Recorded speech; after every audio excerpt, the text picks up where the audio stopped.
Dala-dala ko na nga yung kinita sa bidyong in-upload natin nung namaya pa nga po si Tatay. At ito nga, iabot ko na nga po sa asawa ni Tatay. Ops, teka lang, pero bago yun, ito muna yung nangyari. Hindi pa nga ulit kami nakakapagpamigay na invitation at may mga naiiwan pa nga po hindi po namin nabibigyan. At siguro nga po sa mga susunod na araw, bumaba na nga din po kami ni Dayanit. Nandito nga din po yung mga kamag-anak nga po namin sa Pampanga at dyan nga din po isa naming ninang. Isinid na nga din namin sa kanya sa online dahil hindi naman nga din kami makakapunta sa kanila at malayo. Nagkataon naman nga po pumano yung kapatid ni Mama kaya nandito nga din po sila para makirama. Kaya ayan, naibigay nga po namin invitation para sa kanya. At oo nga pala, bali nag-request nga din po sila kay Dayani na gusto nga daw po nilang matikman yung bake hindi naman nga din masyadong mapagod si Dayani, yung medyo madali na nga lang po yung binik nang hindi nga din siya mahirap at ako nga din po yung naghalo-halo. At ang tawag nga daw po sa binik niya na to, cheese bar. Nang isang salangan na nga lang. Sa isang baking pan na nga lang po niya inilagay lahat eh.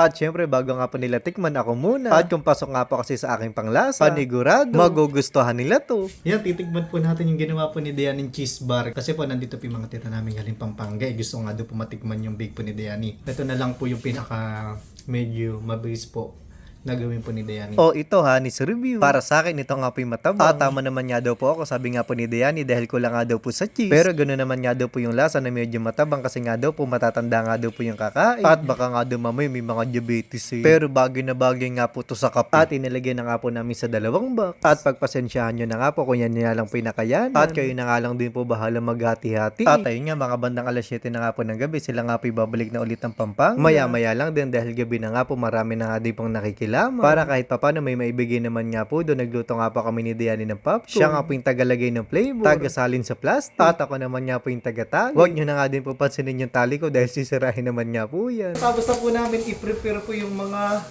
popcorn. Ito po ibibigay po namin sa mga naglalamay. Dami naman po yung nagawa namin. Ito po. Mairaraos na po ito yung isang gabi. At dahil ready na kami, dala-dala ko na nga po itong mga popcorn na nakalagay nga po sa malaking plastic. At hindi lang yun, may good news. Dahil yung in-upload ka nga pong video tungkol nga po sa pamamaalam ng aming tatay. Yun nga po yung kumita at ibibigay nga po natin to sa asawa ni tatay. Kaya po sa lahat nga po ng nanood at nagpapaabot nga po ng pakikiramay. Yun nga po yung malaking bagay para nga po sa naiwang pamilya ni tatay. At ito nga, handang-handa na nga din po si Diane, hawak-hawak niya nga po yung kanyang pangontra. Kita nyo, sinuksok na nga. Ito nga pong hawak-hawak kong popcorn, ibinigay ko na nga po dito sa panganay na anak ni tatay. At sila na nga din kakabahala magpamigay mamaya. At oo nga pala, bali ito nga po yung pangalawang gabi nga pong wala na nga po si tatay. May ilang lamesa nga din po dito mga naglalaro. Umaambon nga po sa labas, kaya nga po yung iba dito na nga lang po pumesto sa terrace. At sa gawin naman nga po na yun, mga nagbibingguyo. Abay sila naman nga po, bising-bising nga po kakakain ng binusa. At parang inagawan pa nga ako nila yung mga naglalaro eh. Bahala ko dyan. Basta ako nung nakahanap nga po ng tiyempo nang wala na nga po masyadong tao sa loob. Diretso na ako sa asawa ni tatay. At ibinigay ko na nga po yung sinasabi ko kanina. Aba, teka, nagpapamigay na ng sopas. Ayan, napatingin nga tuloy ako sa gilid. At syempre, hindi naman nga din po muna tayo kukuha dahil paunahin nga po natin kumuha yung mga naglalaro. At ayan, kita nyo naman, paubos na nga po yung sopa sa kawa. Kaya napapunta na nga po ako at kumuha na ako ng para sa akin. Kainan na!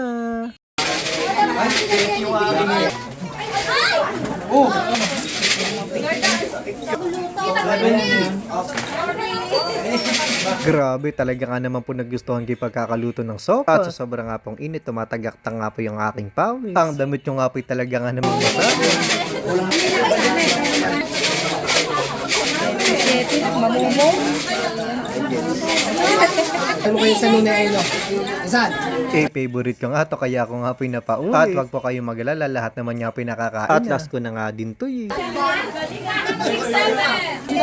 Kanina yan, magbukas na lang yan. Kaya? Pati yan. Kill ka lang. Hanggang dito na lang muna. At magkita-kita nga ulit tayo sa susunod na kwento. Bye-bye!